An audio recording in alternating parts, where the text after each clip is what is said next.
Oh, we're live? Yes. Oh, okay. Okay, good evening, everyone. This is a regularly scheduled meeting of the Downtown Bangor Parking Committee. I am Councilor Leonard. I am the chair of this committee. I'm actually going to have everyone go around the room to introduce themselves, and let's go counterclockwise. I'm Jake Berkowitz. I'm the general manager of the Cross Insurance Center. Alton Buzzell, Director of Marketing for Hollywood Casino. Ann Ross, Bodywise Pilates.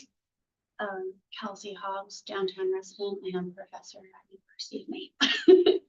Art Clemens, General Manager of PCI Municipal Services with the Marketing Company. Eva Hernandez Smith, Economic Development Officer for the city of Huntington. I'm Robbie Finley. I guess I'm the property owner at 37 Pond Street, and I work at UMaine too. Eric Crocker, I'm an attorney that represents Brontis Rental Company, and they are owners of property located at 158 Main Street in downtown Bangor. I'm Ani Klett, I'm the planning officer for the city of Bangor. I'm Miles Hero. I'm a planning analyst. I'm Ann Krieg, I'm the Director of Community and Economic Development for the city. Okay, thank you all for coming here, and thank you so much for your service to the city on this committee.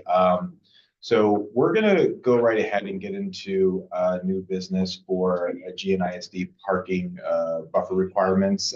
This is just a discussion. So, Ani, do you want to take the lead? I will. Thank you. So this was a proposed change, potential change that we brought to the planning board and the Business and Economic Development Committee. And it would be to, currently we, in our land development ordinance, have a provision that would require a vegetated buffer between off-street parking lots and zones, parcels in the GNISD zone, government and institutional service. And it's a 20-foot buffer, so it's pretty substantial. And what we have found is that, you know, most of the uses in the GNISD zone are pretty intensive and can sometimes be kind of commercial, you know, and institutional, obviously. So that can present a barrier to commercial development in other places, seemingly unnecessarily, since they kind of have similar uses in some cases. And in downtown in particular, you know, this would definitely be a barrier because things are so tight downtown. It would be really hard, if not impossible, for people to achieve that buffer when they might want to create new parking. So we did, when we brought this to planning board, they did just have a request that we make cutout for any lots in GNISD that have residences, schools, or cemeteries. So we would still require a buffer between parking and those uses, but other uses that are more commercial in nature, we would not. So Councilor Leonard did request that we bring this to you all, since it involves parking, to get your thoughts. So. Questions or comments? Do we have any? Speak freely, yes. Do we have any specific instances where it has inhibited a business from relocate, or you know, or if it directly impacted? Yeah, it actually influenced. There was a development that was. Actually, it was a church. I think the church was next to another GNISD zone, and they were proposing parking, so that was a barrier for them. And then also, there's another development where they simply, like, they're trying to add new parking for their business, and they simply can't do it because they can't meet that. They don't have enough lot width to meet that buffer requirement. So.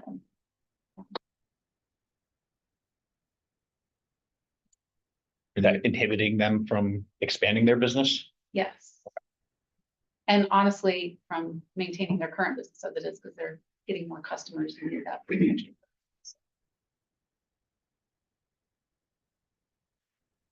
Any other thoughts on the matter, or? So I know that council, obviously this is a request by me to bring this to this committee. Just I wanted to be as transparent with the decision as possible. It seemed pretty straightforward overall, and I don't want to muddy the waters any further. So if, as long as this committee is unanimous in its approval or overall status of the discussion, I'm more than happy to just continue on forward with the recommendations of staff. Okay, moving on, we have some new legislation to discuss. Pretty exciting. I'll let you get that and take it away. Yeah, so this was a effort by the state. They passed a lot of laws last year in the effort to promote more affordable housing, more housing in general. And so one of those efforts was around parking and off-street parking. So basically they're requiring municipalities to allow people to have an off-site parking agreement with another entity within 0.25 miles, a quarter mile of their use. So as long as they have, an official lease agreement for that parking, and they can show that that off-street parking area is going to meet their parking demand, that is supposed to satisfy our parking requirements. So I think that also would impact downtown because obviously, there's not always parking. There's often not parking on people's lots, so they may need to have that off-site parking agreement. Are there any questions on that? Quarrels, quibbles, complaints? All right, well, fairly straightforward then. I guess let's, unless staff has anything else to add, let's go ahead and talk about the parking proposal. Here, I don't know what.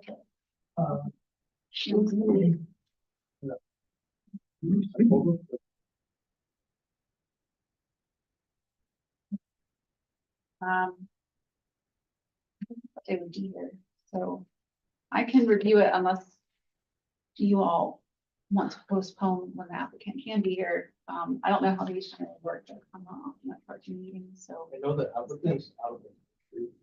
Oh, that's not here. Okay. Okay. Okay. That makes sense. I guess before we go into, is this committee comfortable going forward with this discussion with the proposal individual not here, or do you want to postpone? I'm comfortable moving forward. They've stated their case Oh, did they? here in the email, I feel like, so I mean, and Yeah, I'm not sure if it was forwarded to you all, but we also received an email. I think his name is Eric Crocker. I think he was, That's me. I'm sorry, so yes, you can probably speak on this. Yes, I don't represent the person who made the proposal. I don't know how much, I had an email that, I don't know if that got forwarded, but I feel like for the purposes of this meeting, we do have aligned interests. We represent the folks that are at the neighboring property, which is just below your screen. And I actually printed some pictures to show you a little bit more detail. I don't know what the email was that she sent, but there is actually litigation between the parties, and I don't want to get into the adversarial aspects of it, but we're joined in having certain parking spaces redesignated in front of their building to be, and I think that it's there in those yellow boxes, to get them redesignated to like a commercial loading zone. Because there's an ongoing issue where, as you can see, that driveway that's just below the building, that's owned by my clients, but their building, their parking lot is on the other side. And so a lot of patrons of M-Tie-9, not sure if you've gone there, I heard it's great food. I've been a little nervous going there if they got my name. I don't know if they're upset with me, but the patrons may opt not to go into the parking lot that's technically that building owner's, but instead will circle around and go to the side of the building that is naturally closer, but is technically on our client's property. And so, and where the issue is particularly acute is with DoorDash users. They'll come in, their thought process is, I'm just making a quick pickup. I'm only gonna be here for 2 minutes. My clients are watching the building very closely, watching the driver very closely. They'll call M-Tie-9. Sometimes they get a response, sometimes not. And, I think at least part of the time M-Tie-9's like, look, they're only there for a couple minutes. By the time I tell them to do anything, I just had them hand over their bag and they're gone. And, for my client's part, it's like the death by 1,000 cuts kind of problem. I have sympathy for the other side because the way the building is structured, it naturally lends itself for patrons to go into that driveway. We're kind of working on better signage That's one way to kind of really, steer the traffic.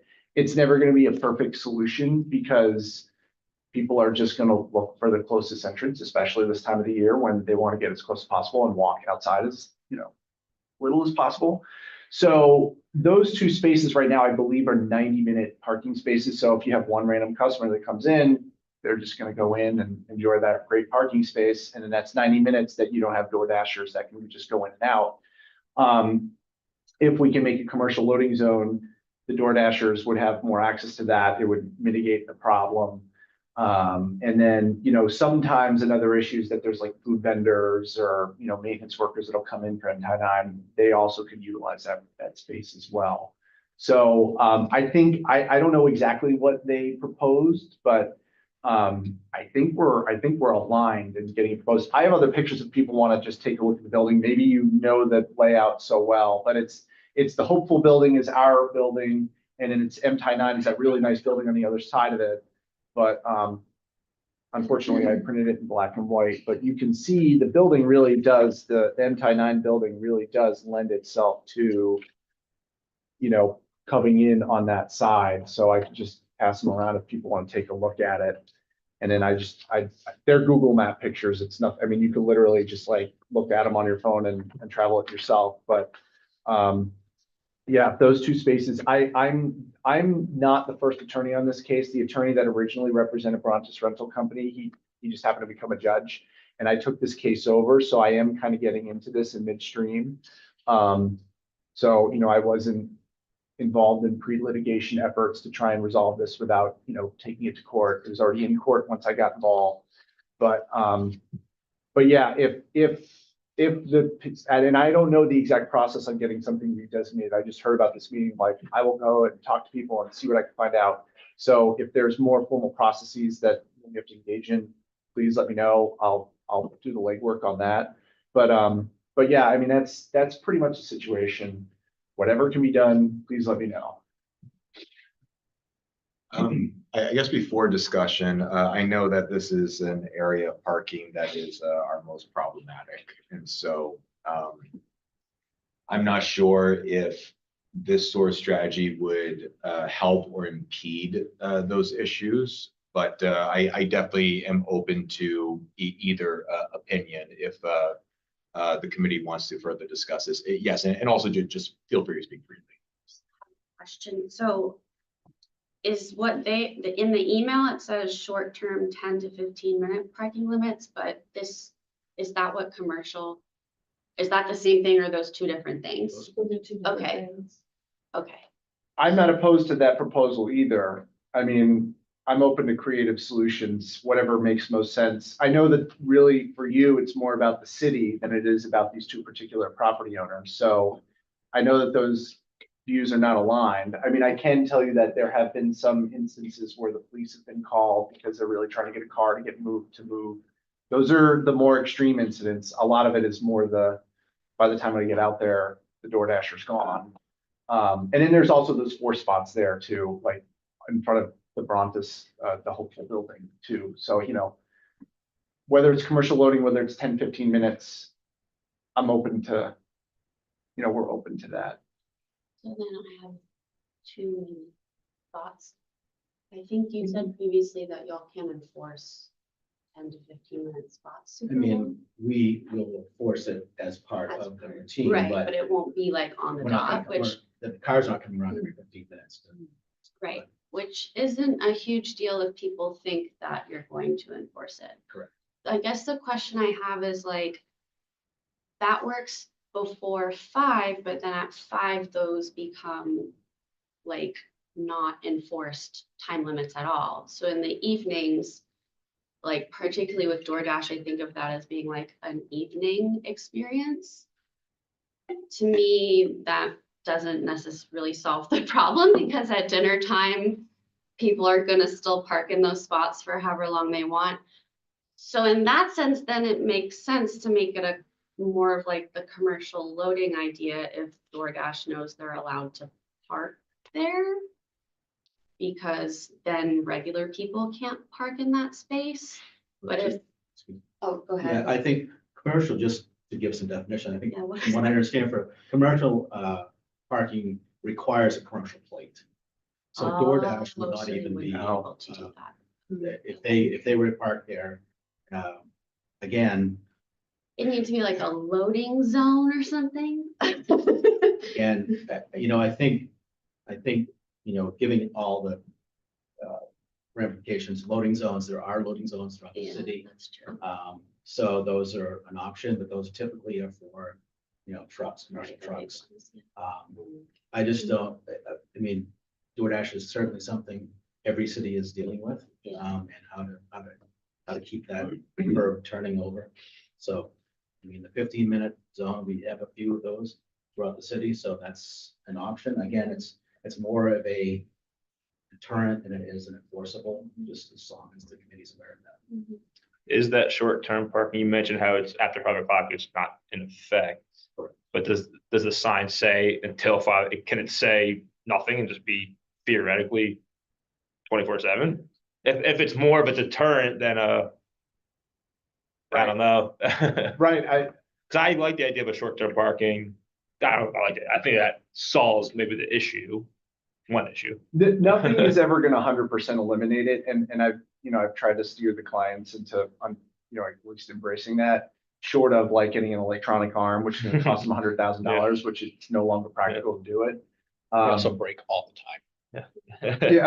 Well, yeah, I can only As a business imagine, speaker from experience. It's a has-been.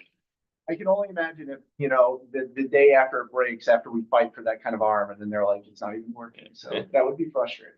But yeah, the deterrent effect, there are people that'll abide by it, and then there's people that won't. And I wonder how much of an issue it is after. I mean, that part of Main Street, I don't know, I'm there every day. Do you have a sense of how many times, like in a day or a week, you've got DoorDash people in your parking lot? Or is it the DoorDash people parking or clients trying to find a place to park? Well, to answer your last question, behind my client's building, they have a huge lot. Yes, So they never have a hard time. If you're referring to clients, like my clients, well, both, patrons, like the clients and because I think we talked about this at our last meeting, if I recall correctly. And so one of the concerns was eliminating Main Street parking to put it to 2 15-minute parking is going to take away very valuable space, especially during a busy daytime. And then, I leave here at night and Bangor is always full when I go by. And then we were going to look at other parking areas to see what could be shared. Like, is your parking area full all the time? Is it possible that the restaurant can be renting out some space from you if there's room? Do you in fact know? Is it abuses that happen every hour on the hour all day long? Or are there 1 or 2 DoorDash people during noontime? And then, when are the heavy hours? Because again, the concern is taking away parking on Main Street, which is at a premium for those of you that try to park for 15-minute parking. my clients would give you a more precise answer. From my experience of it, since I've been involved, it seems like there's just waves of it, and I can't seem to recognize like what the pattern is. It probably is near dinner time, and it is probably more on the weekends, just when people go out to restaurants, because that's when the activity is. But with DoorDash, people can eat from home and they're more likely to do it. As far as renting the spaces, that idea has been thrown out there, and my clients have been very reluctant because they're worried about liability. And that's been the number one reason for it. And they have that big lot. I know that they have that It's big lot. huge. I know Yeah, it's huge. And they do have business. They have the dance school. Yep. And they have the boarding house, which boarding house, there was a time where it wasn't running, and then they're trying to get it back up and running. And then they have the bar, which are only running nights on certain during the weekends. So they've been trying to hold off on that parking lot. I know that that's a valuable asset, and but they haven't been willing to rent it up to this point in time, mainly because of liability issues. As far as the pattern, I don't think it's all the time, like steady, but I think it does get more constant sometimes than others. It's the best answer, right?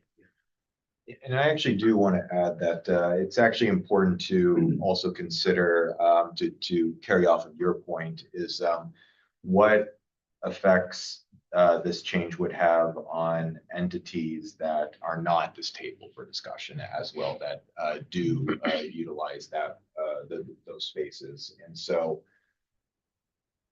because I don't really see any of the changing options to really remedy your client's situation, I am hesitant to recommend any changes as is right now, just because I don't really see it benefiting your clients.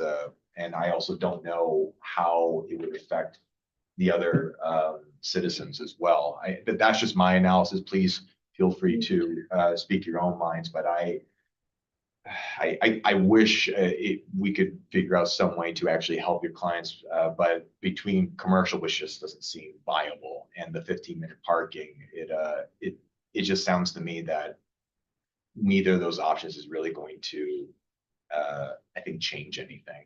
Is there like, see, I'm still relatively new at this process. Is there like a list of different designations that is accessible that we can, point to and say this would be the best one? Because I just said commercial, but I didn't know that you needed a commercial plate for that. I just figured. You're looking at the wrong person. Yeah. Like, maybe one of these people knows where we have our list of parking designations. It's commercial loading down by Pickering Square, Right. that's striped. Yeah. But that's, typically you do a commercial loading space because there's nowhere else for them to load on their property. Like at Pickering Square, that makes sense. But up here, they can go into that parking lot. That is theirs. Yeah. So. So it's not like they don't have anywhere to go. If they do have a parking lot. Yeah, in worst case, they can text and go, okay, I'm out front, bring it to me. Right. Some people do that when the DoorDash guy arrives. I have a hard time giving up 2 spaces on Main Street. I really do. And frankly, the Hopeful House is sitting on really prime real estate. And maybe there's a way that we can look at what that liability means. I have no idea. I'm not a lawyer. I don't work for the city of Bangor, but I know that on Franklin Street, when we had that 15-minute for the space in front of Benjamin's, that created such a boondoggle on Franklin Street. And then that finally, we put it up there for the pandemic. And then we had another one in front of where Tesara's used to be. Those are gone, which has freed up the ability to park, and it allows people to move, get through, do their business and get out, as opposed to now what I'm going to drive around trying to find a place to. It's a nightmare. You mentioned that we're all dealing with the DoorDash problem. Has the city in other contexts seen this come up, arise, where, I'm just curious if anyone else has tried to troubleshoot this dilemma, because before it used to be a delivery driver that was an employee of the restaurant, and then there was a little bit more of an accountability there. But one of the elements of the dispute is that, look, it's not us, and I'm just curious. I do know that like New Moon, Harvest Moon, they do a lot of DoorDash. They have their own deliveries, but they're in and out. They It's find so quick. they find a space. They just pull somewhere right on up, the hill. sometimes even on the road, in, out, done. We're here, boom, gone. They're there for maybe 2 And minutes. 3 sometimes minutes. they're not. Right, but- Is there any statistics on how often those folks get ticketed or anything like that? I guess it's hard to tell because you don't know. Yeah. I think if you're really adamant, I would like to see more data on what the situation really is. What, because you made the statement that they're sitting in their windows watching this. Yeah. So somewhere, somebody has put down, done the tickers, how many times a day or a week or a month or whatever this happens. So I think I you could guys certainly- need to show some data in order, I think for us, for me anyway, to have a more thorough discussion about what the needs really are for that space. And anecdotally, you know, yes, there are DoorDashers, there are Uber Eats and all these things, but it's not like there are 6,000 of them. It's not New York City, right? And to your point, I would be really hesitant to take up 2 prime spots on Main Street as somebody who dines in Main Street and is constantly doing the loop, trying to find a spot to park in. To lose 2 for something that happens realistically, you know, in our facility, you know, we maybe get a dozen a day at most. And that's like a top day. It's just not a constant thing. So to lose 2 spots or even just 1 spot for something that's probably not truly an issue, that would bother me. Sounds like it's a signage and directional thing more than a parking issue. Sounds like the parking is there. It's just getting people to use the correct parking. Yeah, their spot is a little, it depends on the use on the other side of the building seems to be changing. It used to be the Queen City Cinema Club, then it was Cool Girl, which moved down further away on Main Street. And now I don't know if it's big. Well, actually, it might have something now. I can't remember. But it is, I actually went to Queen City Cinema Club and it does get pretty tight there. I mean, but again, that goes to your point, data. It's all anecdotal. So I could definitely press them and then, you know, we could just, when we come back, you know, if we can come back, we'll get you some more information. But I heard this meeting was happening. I heard that someone from M-Tie-9 reached out to set this up. I wish you were here because I'd like to hear her perspective on it too, just because I think we are on the same team with it. Because it seems like it's a problem between the 2 of them. Okay, I think until we get more data, I don't think I can recommend any action at this point. And I think it's unanimous on the committee. Unless there's anything else anyone wants to add, staff, is there anything that you'd like to add? Thank you for your information. Sure. And the committee will look forward to some data in the future. So with that, let's get involved with the parking study. Okay. So we wanted to bring this back in front of the committee, but I think we do have some newer members, just to familiarize people with it. And Anne was more involved with this than me, but I'm speaking for her voices. That's not great right now. But you can have the seat if that I'll helps. come back, yeah. Thank you for hearing me out. Thank you for coming, sir. Yeah, Thanks for I'll- coming. thank you. Hopefully give some more data for you, but thank you again. Have a good night, everyone. So honestly, I'm just gonna read the summary from Park here. Park, you also can jump in if you have anything to add, but just summarizing what the parking study found. Basically, overall, it actually found a surplus of parking downtown when you consider all the zones of what's available versus the demand of parking. It did find that particular zones, particularly like areas around Central Street, you know, and those areas do have a high demand. But Park did mention in this summary here that the consultants didn't, I guess, incorporate Abbott Square and the parking garage when they looked at the parking deficit in zone 1, which was that central area. So again, just going back to the overall statistic of having a parking surplus versus not having a deficit. And then also Park mentioned that there are changing demographics downtown, which do impact parking usage. So for example, the Franklin Street condominiums used to be an office building, so they have a lot more parking demand. Now that it's residential, they can accommodate all their parking on site. So there's much less parking demand at Abbott Square. And also, there's also a lot of available monthly space throughout downtown. And the one that gets the greatest usage is the parking deck on Columbia Street. And let's see. Park, feel free to jump in anytime. I'll let you I can, well, let's step back a bit. I think that perhaps the most pertinent, well, I'll step back even further and say I've been part of these parking committees for 25 years. And we've seen quite an evolution. When I first came down here, Main Street, the ground level had some stores, the upstairs were vacant. And that's how long far I go back. And honestly, and I've told Vita this and Ann, when we had that many vacancies, there were more complaints about parking on these parking committees than there are now, honestly. And that's the truth. And the business owners that were downtown at that time, their biggest focus was, we're not succeeding because we don't have enough parking. Yet we had all the parking inventory we have today, except for the sixth level of parking garage. And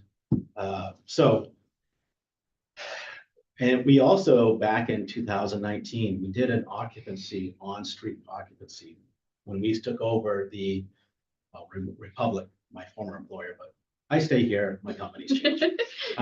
But we did a utilization of on-street parking downtown. We handed that to the committee. I pull that up because at that time, we went through every street that we do parking enforcement. And the industry standard for parking for turnover rates is like having like 85% occupancy. That's where your sweet spot is. If you have more than that, it's going to be way too full. If you have less than that, then something's not right. Why aren't you?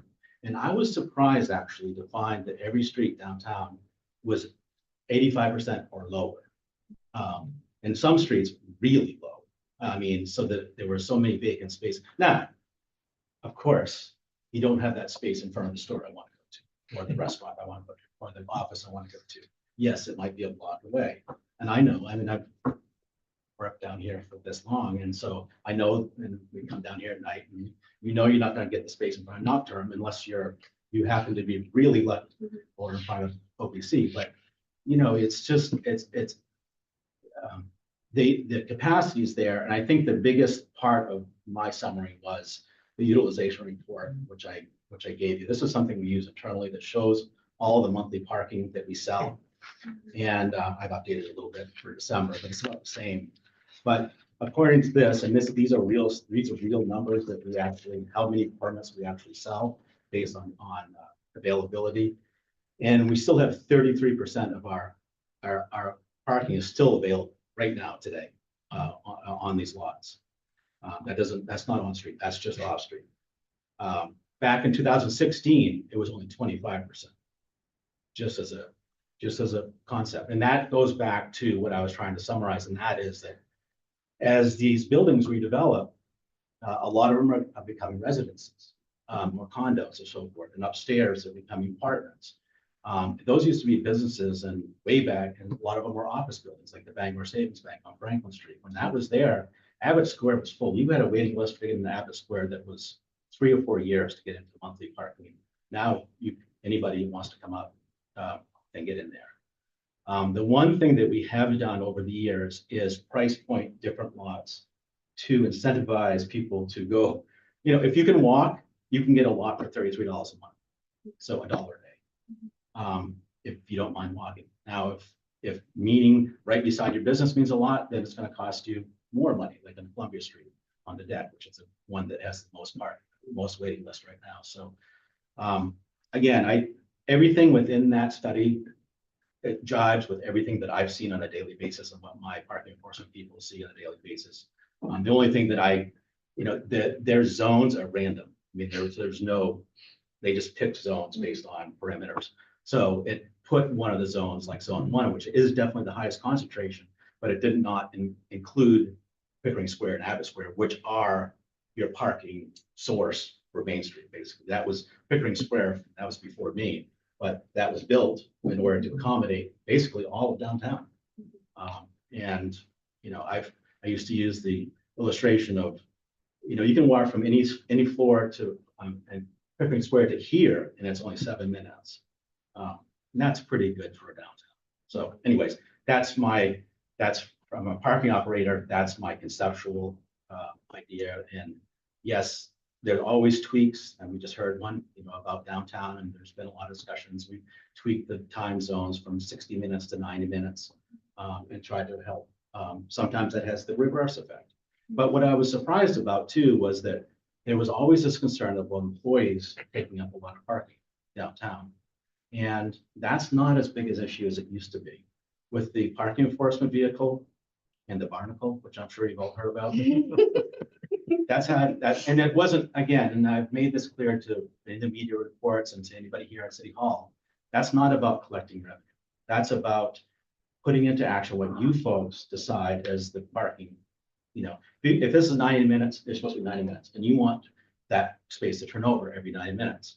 That's the idea there, and some people don't do it, and so anyways, I've gone way on, but. No, I actually very much appreciated that personal professional annotation regarding just how parking has evolved over your time. It's actually kind of amazing to hear that demographic, that more people living in downtown, there's fewer complaints. And I don't know exactly how that translates economically, other than some sort of like saying like, if you build it, they will come sort of thing. But we are in the very painful growing stages of a developing city. We are obviously supporting a larger demographic than just Bangor. And I think most people that actually live in Bangor, my guess is over the years, they've just gotten so used to parking as is, that's just become part of the culture. And it wouldn't shock me if a lot of the complaints generally come from people that mostly visit Bangor as opposed to living here. So, and they're valid complaints. I don't mean to say that they are any less relevant than actual citizens of Bangor. But it just goes to show that we are going to continue to have these issues of growth no matter what. And even if we solve even the 2 parking spot discussion previously, there's going to be 16 more parking spots that are going to be problematic for citizens. So thank you so much for that. I'll open up to discussion. Does anyone have any questions or annotations they'd like to bring up? Well, I just wanted to say, and I'm kind of combining this with the other business here, but just kind of in conjunction with what you said and this parking study, we actually wanted to propose having a public meeting so people can kind of hear their parking concerns and issues that they're having downtown. And that in conjunction with that in this report, we can work towards potential solutions. So we were looking at having a public meeting on February 23rd at 5:30 at the library, but we wanted to get you all feedback on if that works for you and what you think of that in general. So What was the date again? February 23rd at 5:30 p.m.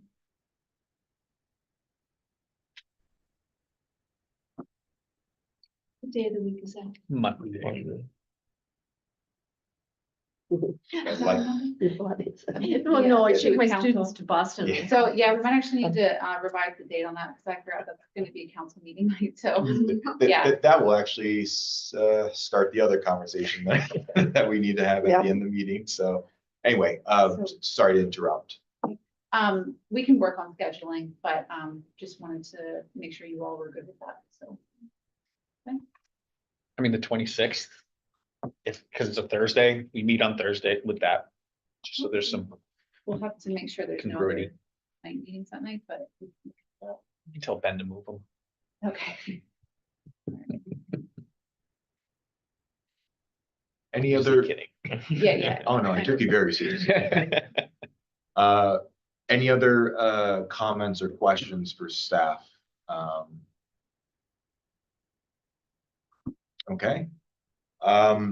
So BPI recommendations. Yeah. So I wanted to go over this study as well. I'm actually gonna drive you on the computer.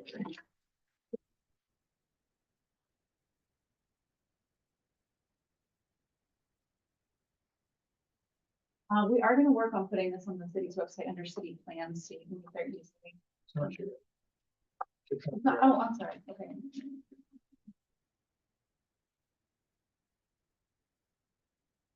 Alrighty. So if you're not familiar with what this is, basically how this started was the DOT was proposing this program called Village Partnership Initiative, called VPI for short, as basically a way to kind of revitalize downtowns and, you know, core areas of different towns and cities in the state.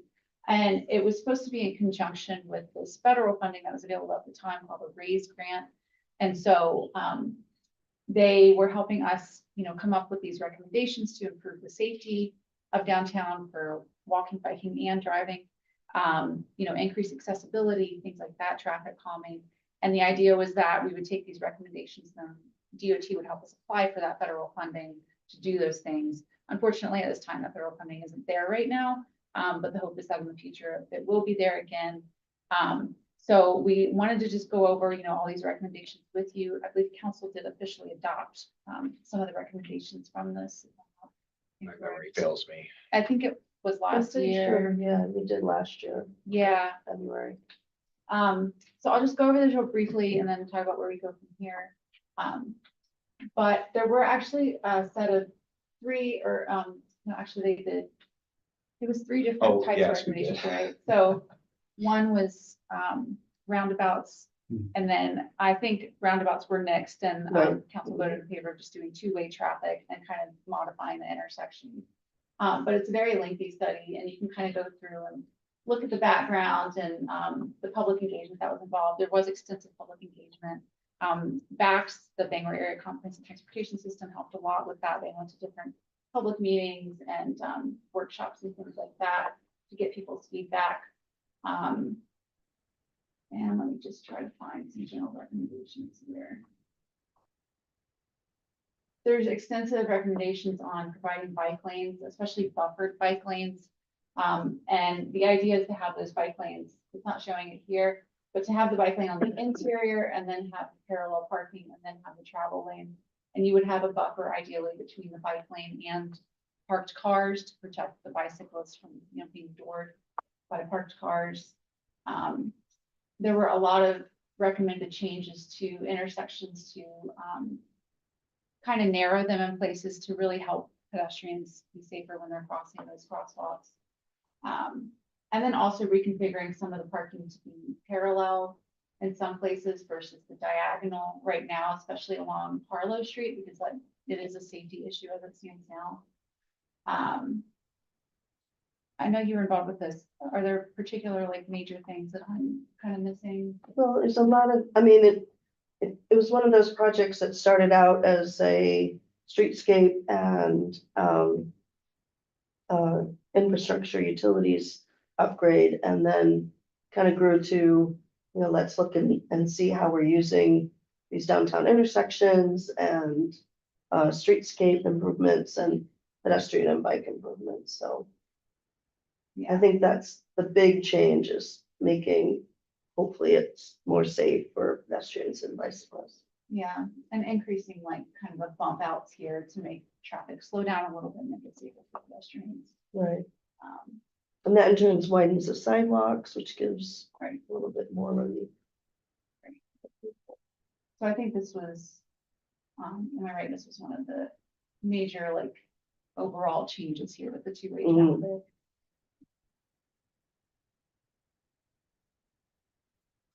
So obviously, because there's not federal funding, you know, some of these, we can't really make these like permanent, really big changes.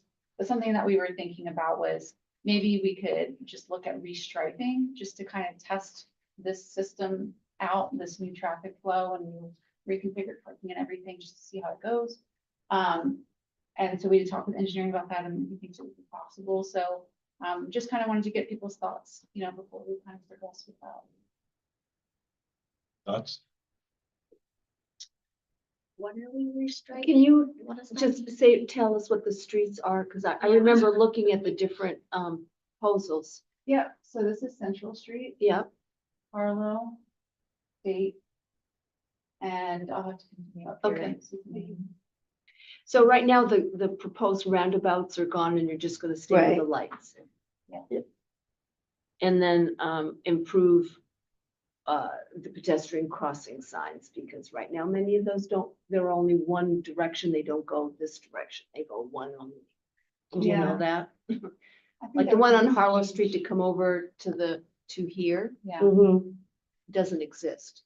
There's no way to push a button to get a light, okay. a walk light. Yeah, some of those changes might be a little more long-term. Yeah. But we were just thinking like painting bike lanes and painting parking the way it's configured here in the Uh-huh. recommendations. Those kinds of changes. So similar on what you have on the upper, is at the top of State Street, we've got that big bike lane Yes. already. But in this case, it would be next to the sidewalk and then And you would then- have the parking and then the Yeah, travel. lane. yeah. Do you have an idea of how many parking spaces you lose? Yeah. I think Yes. you just said 5, is that it? Five? Yeah, Oh, really? Oh. Yeah, Is that in this packet? that number? Yeah, that, Yes, yes, it is. that's my only hesitation to comment is I'm literally just seeing this for the first time, so it's hard for me to give And do you you a know- we can knowledgeable put this in their next packet or give a, or link. You said you guys were Link to working to it, put it yeah. on it, so Yeah. that'd be awesome. Because I feel like I'd be more knowledgeable and We can give you definitely. meaningful feedback. Yeah, so it was my intent after we have this public meeting, we would have another meeting with you all to talk about the public meeting, but then we can also talk about this one too.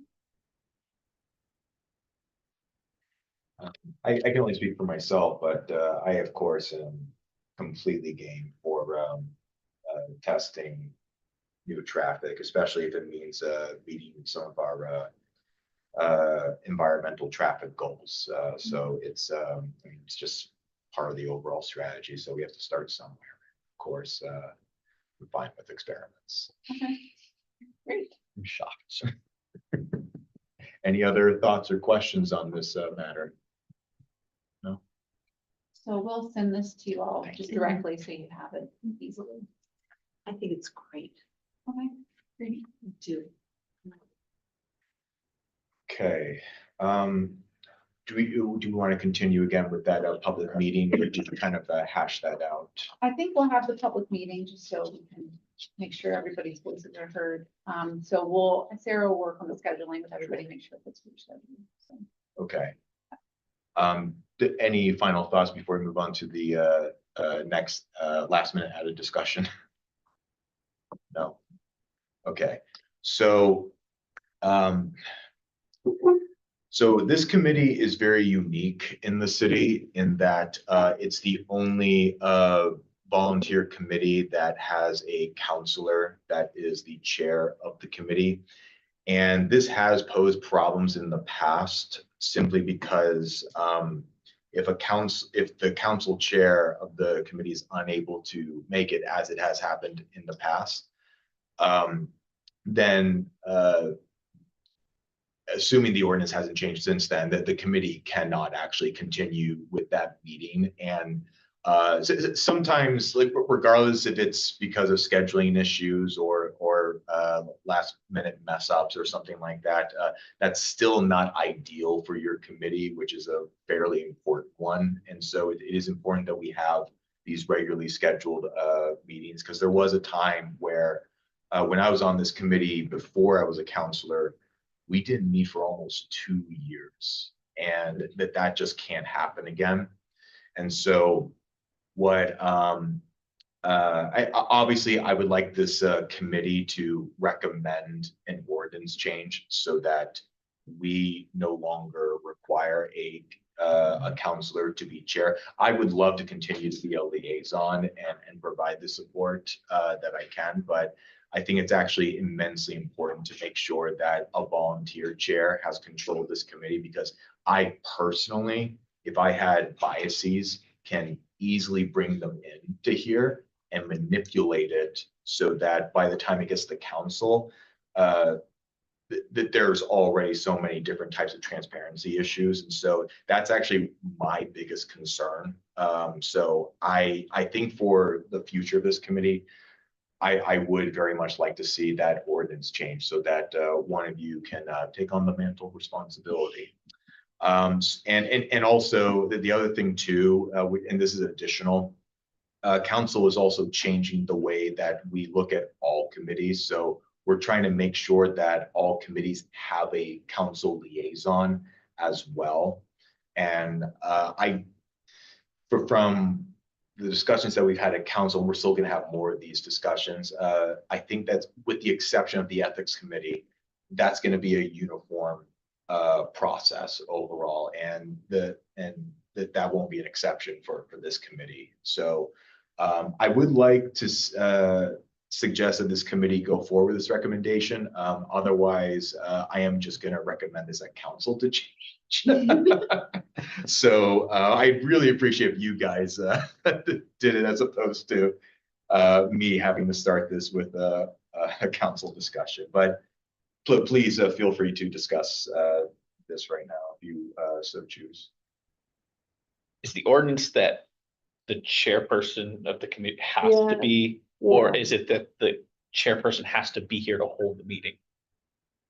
I believe that, without knowing the ordinance in my head, I believe it's both, that it has to be a council chair and the council chair has to be here. I could be wrong about that, but just knowing I was on the committee in previous years, I remember one incident where it was Councillor Schaefer at the time. I don't know if she had a family emergency or some sort of a hiccup, but she wasn't able to attend the meeting. But we were all gathered there, but the meeting was not capable to move on because we required that counselor to actually be the chair of that committee.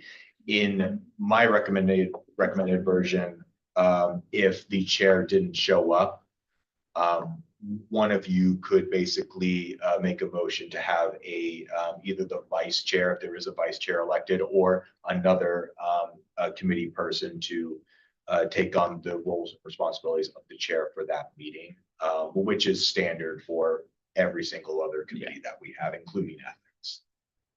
Yeah, so 7 members, city councilor, yeah, serves as the chair.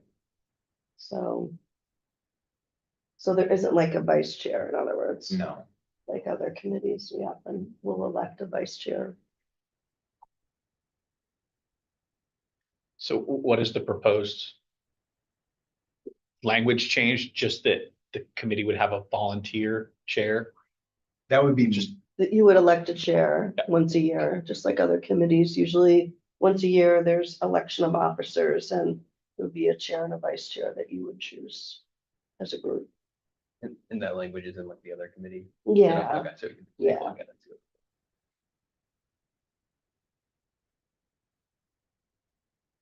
does anyone have any, I try to be as thorough with that as much as possible, but is there any confusion about this? I want to make sure it's very crystal clear for all of you, because this is a pretty big decision to make, which I would argue is in your favor, but Depends on how much responsibility we want. Yeah. Was there a reason for the counselor chair? Is it just like a historical I don't know contingency? what the history of don't it know, is. actually. Oh, yeah. Yeah, that's a good question, though. That there are a lot of things that have been staples in the city for a long period of time, and the original decision is sometimes a funny origin, or sometimes it does come from like a very relevant position, but I can't answer that question.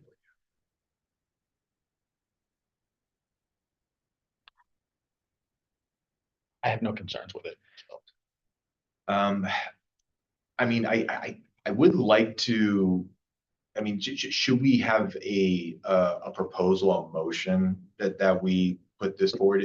Would staff require that, or? No, I mean, we can prepare language for the group's review at their next meeting. Okay, Yeah. Because we'll just use standard language from other committees, but you'll see it before it goes forward. okay. Yeah. Is everyone okay with that? Perfect. That was the only other additional business I had. Did any other committee member have any additional things they want to add? Staff, anything you'd like to add? You want to set the next meeting? Oh, yes. 'Cause I know that's always tough to track to. I mean, is Thursday night a good Yes. evening for people? Okay. Well, but That's for me, great. I can't speak for. We'll look at March since the public meeting will be. in the Right. February. Sure.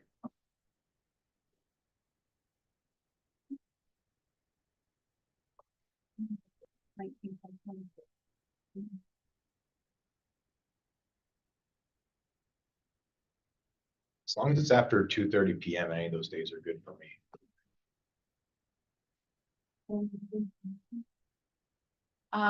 Well, I don't know. I think mainly we just wanted to follow up on the public meeting. So it'll be that and then talk about BPI. What were those dates? I apologize. The 5th, the 19th, and the 22nd. 26. 26th, thank you. What were you Thank asking you. if they wanted to consider doing a monthly? Is that what you're asking? Yeah, I thought you were proposing it, but I think that's something that we should discuss because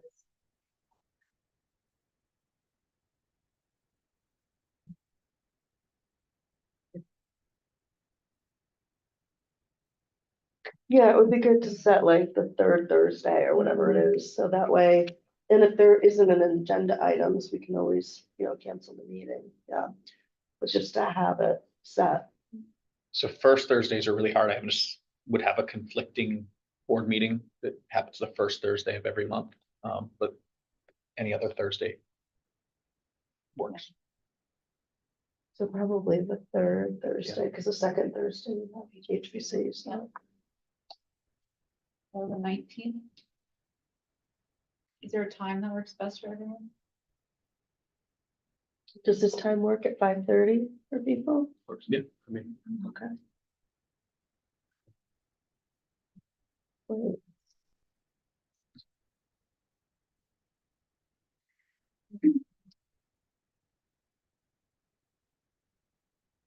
Oh, no. So how do agenda items come onto um, to the table here? They're Like, how brought do to we staff discuss- right now, so Okay. like if anybody has anything that you want on the agenda, we set the agenda the week before. Because the packets go out the week before, Okay, yeah. okay. And then if we have complaints or things, I mean, if we have things that we want to talk about with some of the parking concerns that Yeah, like I observed, my clients observed, and when I was a juror, boy, there were a whole lot of concerns from the jurors, and it seems like some of the things are pretty simple fixes that we could address here. But when we say that we're gonna talk, when we're gonna piece out and discuss each of the zones for parking, it doesn't happen. yeah, So I just wanted to know what our job is. Are we just talking about agenda items that you bring forward as staff? Or do we bring things, or Yeah. are there places where we can discuss some of the things that might be simple things that could be addressed I mean, to make parking easier? yeah, absolutely. I mean, it's an advisory committee to the city council.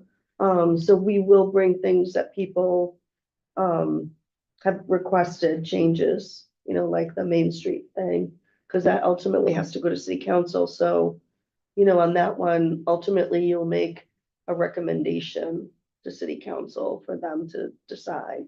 But if there are things that you want to discuss, I just as a request to, get it on the agenda in advance, just send us an email. Just to say, hey, next week's agenda, can you put this on there for discussion? It'd be great to air those concerns too at either the public meeting or our follow-up meeting in March, to talk about all that, because that's what we want to hear. Right, So, yeah.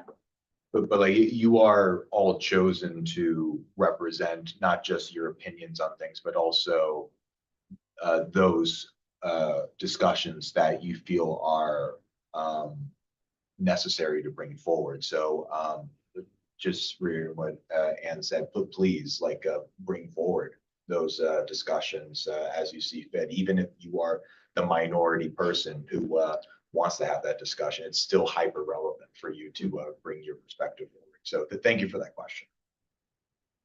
so we assemble packets the Thursday before, so if you could try to get it in on like the Wednesday before, and that way we make sure it goes right into the agenda. Okay, so, just to follow up, it sounded like somebody was not good with 5:30 on the 18th, is that right? I mean, I have classes and private clients, so in order for me to do that, I can do that with regularity. I just need to move people around. Fine. All right. So the frequency of that is difficult, so I would need to check with people to see if every third. Gotcha, okay. But you're good with the 19th, March 19th at 5:30 PM as of now, tentatively. Okay. And, it seems like the 26th, we don't have any city night meetings, so I think we probably can do that for the public meeting. Okay, Great. it's good to know.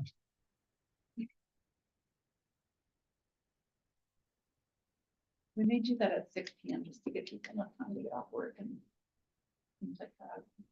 Okay. And you said the plan will be for that to be at the library? Yes. Thank you.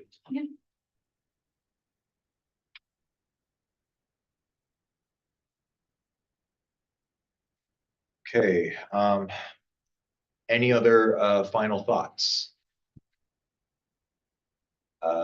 Seeing none, it is 6:32, and I think I will call it for this meeting this evening. Thank you so much for everyone for tuning in. Stay tuned for the 26th of February at the library. It will be a fun discussion. Have a good night, everybody.